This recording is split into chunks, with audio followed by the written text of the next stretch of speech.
It's a pleasure now to invite Mark Dunford, Director of Capital Market MENA in JLL, who's going to be in conversation with Rahul Chaudhary, MD of CG Corp and Global and CG Hospitality Holdings. Now, after the recent acquisition of two iconic Kenyan properties, the Fairmont, the Norfolk, and the Fairmont Mara Safari Club. Congratulations, Rahul, on that. It's an absolute honour to be joined by Rahul today to talk about the thoughts of investment potential in Africa going forward. So thank you both for joining. Thank you, Matt. Thank you. Appreciate it. Thanks, Matt. Hi, Rahul. Can you hear me? Yes, Mark. Loud and clear. How are you? News? I'm not too bad. Yourself? All well. All well as can be. Yeah, correct. We'll get to that. We can't avoid that subject, unfortunately. But I just want to first say I'm not as brave as Matt with that shirt choice, but I did put my pin on today, so representing a little bit. So Rahul, I'll just do a quick intro for those who don't know you. So if I'm not mistaken, you joined the family hospitality business back in 2006, yes, when you only had 3 hotels in the portfolio, and you've now grown it to 75 active hotels with another sort of 25 or so due to come online across the rest of this year, despite COVID, which takes you up to about 100 keys, 100 properties, and about 6,000 keys. Actually, 134. 134. Well, yes, your operating company is up to about 100, right? And then the other 30 are just in the holding. I can't keep track. You just too active for me. I try, but you're too active. And yeah, I mean, the second largest operator in India behind Taj. I mean, that in itself is a fantastic achievement, given who Taj is in the market. So plenty of track record there. I think and you alluded to it. We can't escape the COVID question. I think to start with, what business do you see being resilient, if any, through COVID across your portfolio? Are you seeing any bright spots or any positivity within your existing portfolio? Yeah, thanks so much, Mark. I look at COVID as an opportunity. Why I look at it as an opportunity is because it gives you the ability to be able to relook at your complete business model, your cost structures, and how you're operating your businesses. And that's exactly what we are doing in all our operating assets globally. In terms of the sweet spot, I would say that our focus now is on the leisure segment and the wellness segment, because we believe that's where the market is going to be in the future, and it's going to be more driven by experiential travel. And people will want to explore more. People will want to travel to roads less traveled. And we can see that already in our portfolio of hotels, whereby our wellness resort in Philippines, which is one of the best wellness resorts in the world. I mean, we've been operating this for a month now, and already we are running full capacity. And all our leisure destinations, our safari destinations are also picking up slowly.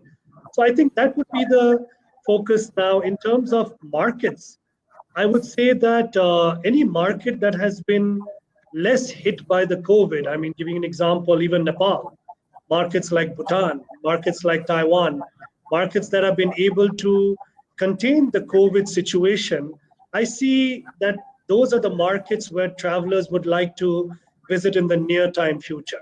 So I hope that answers your question, Mark.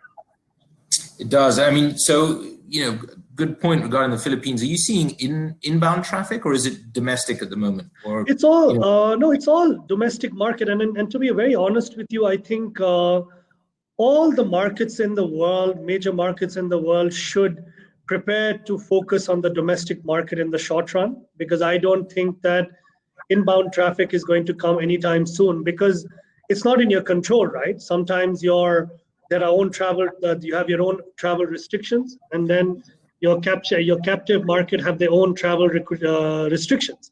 So yeah, domestic market has definitely picked up, and even the Philippines airline restriction is still there. So you are seeing 100% of domestic market that is covering the occupancy. Interesting. And let's shift to Africa. So I'm getting a lot of questions about why you're out in the market buying stuff when everybody else seems to be taking it to market. And I think, that coupled with the question of, why Africa? Why are you looking at Africa? And I know you've been involved in Africa for the last sort of 8 years or so, or even longer. But it'd be quite interesting to understand, why you guys believe in the African story and what you're looking at. Sure. And first and foremost, I'd like to also thank Mark, who made it possible for us to get those 2 hotels in our recent Fairmont acquisitions. He was instrumental in getting that across the road.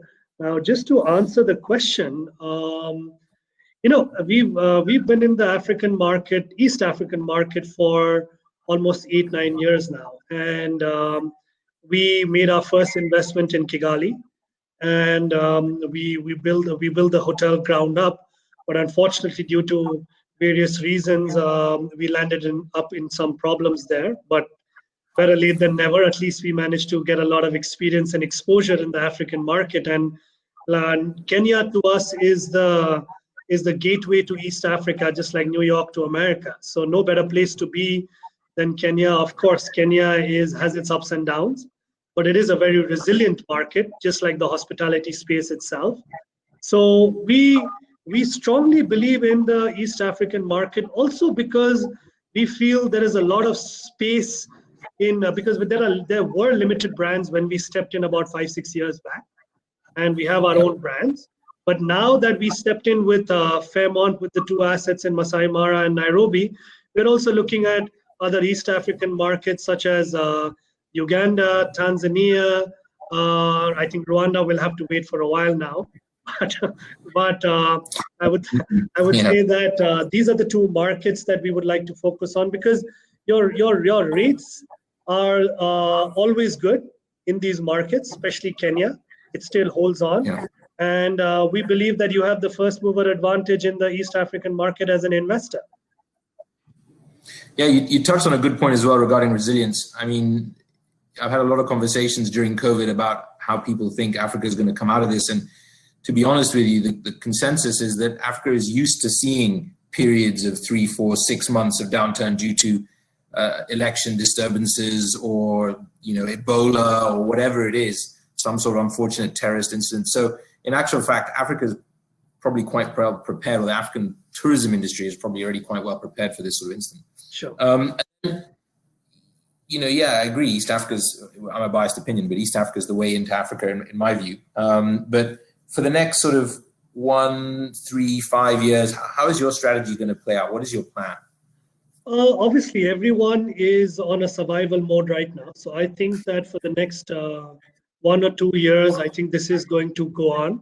That's why I said, as a part of my first question, was that I think everyone will have to relook at their business model, even reevaluate, I will say, their relationship with the operators in terms of the commercials. One will also have to look at the cost structures within the hotel itself.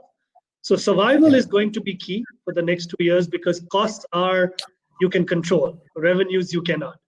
And second, I would say, after you have managed cost in the past, so that is going to take some time. You will have to explore newer markets. You will have to explore newer territories. And after, let's say, after survival, then revival, then after that, you'll have to look at a thriving. So thriving in terms of the business model that you have tried to work on for the next 2-3 years. That is our strategy for every single asset, and that's how we are structuring each and every single asset across our portfolio. That's a positive view. That's a really good story to have. So effectively, in the medium term, you're saying we're going back to be, effectively in a thrive position, which is great news. And I mean, in terms of asset class, focus is on leisure predominantly in Africa. Yes, okay, that's all. And I mean, in terms of, are there any markets in particular that now that obviously you've got 2 properties in Kenya, you've mentioned East Africa being a bit of a focus. I mean, is there anywhere else in Sub-Sahara that you're looking at? Is it more of an opportunistic type approach to the rest of Africa?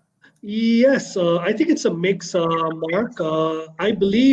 We strongly believe that there is going to be a huge, I would say, surge in terms of distressed assets in the market, getting on to the fourth quarter and of this year and first quarter next year, because times are becoming difficult more and more for owners. So of course, it is opportunity driven for us. We are investors at the end of the day, and we are focusing on our strategy of, we had started, if you remember, I discussed this with you a couple of years back, but unfortunately we couldn't get our act together. But timing is right now. I think it's a blessing in disguise, and we are going to look at distressed assets all across the world, but more so East Africa. And in terms of specific markets, I would say more driven by leisure markets, and we still believe Mozambique is a good market. Addis is a good market. Mauritius, Seychelles, I would even say Morocco.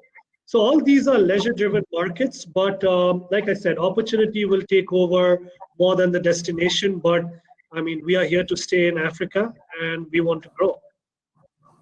Excellent. And I mean, yeah, at the moment, I guess we're seeing some stress, but we're yet to see the real distress. And I think you're spot on that it'll be year end when the banks start to feel the pressure, and then they pass that pressure down onto the owners. And then the opportunities for investors such as yourself with equity can start picking stuff up at a bit of a discount. I think Matt's coming on to cut us off, but before he does, just one last question on that. I mean, from a leveraging perspective, what is your view on how you guys want to structure in Africa? Are you trying to borrow as little as possible? Are you seeing difficulties with borrowing locally? Just one word on that before Matt cuts us off. I mean, just in short, I will say that unfortunately, many of the governments have not been very forthcoming in terms of supporting the hoteliers. So obviously, the debt is something that we don't want to take on our heads. Rather, we are trying to clear off and restructure as much of our debts. And luckily, as a company, I mean, we are a debt-free company at the corporate level. So we really look at debt carefully. Of course, it helps in your return of investment, but times are tough, and when everyone should take extreme caution in terms of taking more liability on their heads. I think we already have enough, right? Yeah. Great. Well, Rahul, thank you so much. Thank you so much, Mark. Thank you. Soon in Dubai. Hopefully you can fly in. And Matt, please send us a couple of those shirts. Well, I was going to comment, actually. Thank you both, but I was going to comment. Nice to see you're wearing the Africa Hotel Investment Forum pin. Can't miss, well done, Mark. Well done there. Last time I wore a suit, I think. Yeah. Man, I didn't get my one. You have to send me my pin, huh? I didn't get one. We'll get you on definitely for those deals. But thank you both for joining. I'm sorry it's been really so much today, but keep the deals going, and thank you for your comments. Thank you. Thank you, Benjamin. Very much, guys. Now, obviously, Thanks, Rahul. Thank you.